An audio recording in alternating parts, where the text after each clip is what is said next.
Hey guys, how you doing? This is Julian from MovieWeb. Hi, Julian. How are you? I gotta tell you, I'm a big fan of yours, Benedict. Great to finally talk to you in person. Thank you so much. All right, so the first question is for you both.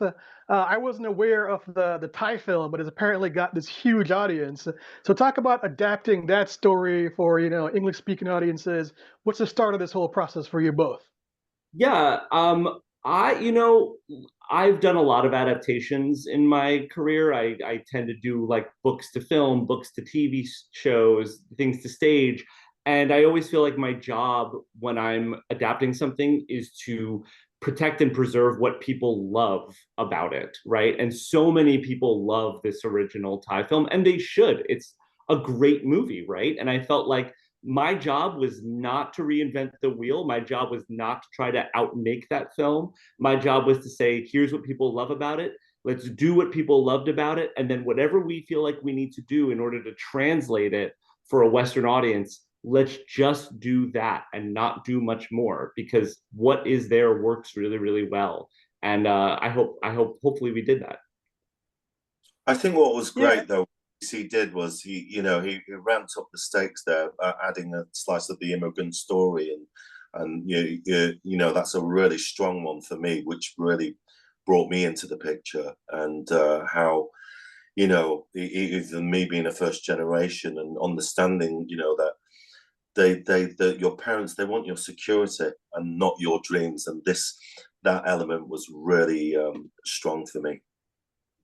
you led into exactly my second question because I'm also the same, and so when you look at Lynn, you have to think to yourself, does she deserve sympathy or scorn for what she does? Because she's trying to impress Ming and trying to impress her parents, but she's doing something that they implicitly would never agree with. I mean, this is how super bright she is, though, isn't she? She's trying to take care of everything.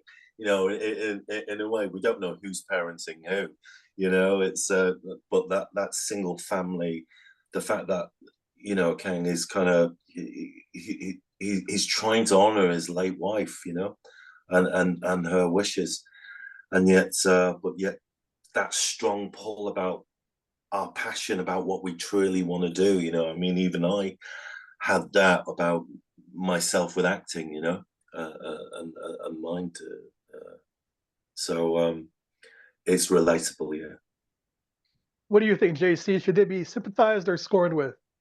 Oh, I mean, I love a story where the same character can you can feel both ways about the same character in the same moment. You know what I mean? Because I think that human beings are complicated, and I think that we contain both good and bad, and light and dark, and sometimes we make a decision that's coming from a good place and it leads to a bad outcome and vice versa, right? So the world is complicated in that way, and I always, for me personally, love stories that let characters be their full three-dimensional selves. And I think that you can't really do that unless you have actors that are good enough to sort of bring that fullness with them to work, and we are very lucky to have a cast that I think does that really, really well. Yeah, let's follow up on that. Let's talk about casting Kalina and Jabari, because I was aware of Jabari from Bel Air, but I hadn't seen Kalina before, and she's really great in this. Really has that emotional gravitas. Where do you find these two? I mean, look, Jabari was kind of amazing because he was in the midst of shooting Bel Air. We weren't sure we were going to be able to get him, and he came to us and he was like, "No, no, no, no! Like I'll audition for this. Let me do this thing." And he came in and was just fantastic. I mean, he's such a talent. He's at the beginning of what's going to be a remarkable career for him. He's just an incredibly gifted young man, and he's one of the kindest people I've ever worked with, in addition to that, which is always a bonus. Kalina, I will never forget seeing her audition tape because I saw it, and all of us at that side of the table were like, "This girl is a talent. She's a once in a find talent. Like she's just going to be remarkable." And it takes a lot to come in and be the number one on a call sheet and like lead a production forward. It's not an easy thing to do, and she did it with grace and kindness, and her work is just magnetic and interesting and smart. I mean, I just can't, there aren't enough kind things to say about Kalina. I think she's remarkable. let's continue the Kalina praise because the film's heart is really between her and her dad. You know, and I'm a crusty old veteran, so when I see a scene that really makes me feel something, it really does impart something. So Benedict, talk about working with her on the dramatic scenes, where she's expressing her sorrow, her misgivings about what she's done, especially towards the end. Talk about that climax. Yeah, it's just the fact that they can just sit there in that kind of moment of silence between each other, that they just know each other.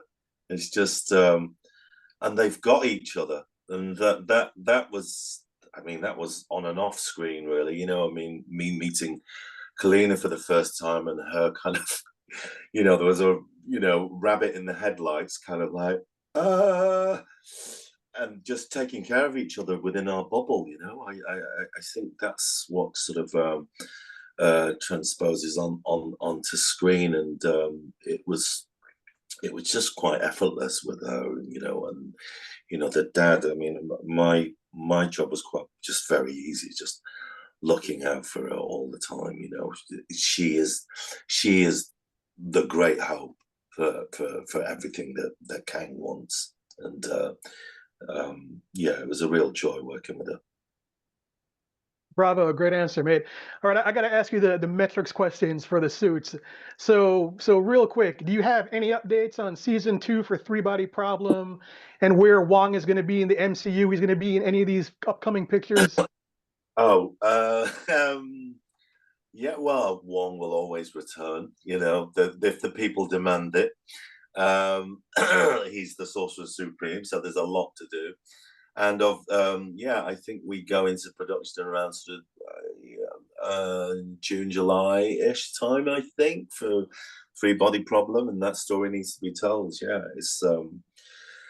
it's been fantastic that I've just had these two great projects, and also just to also enjoy this incredible film here, Bad Genius. Yeah, it's fantastic.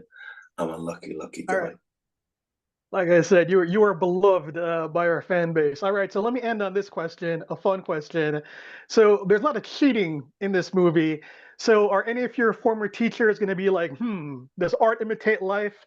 Is JC and Benedict cheaters, and we're just finding out about this?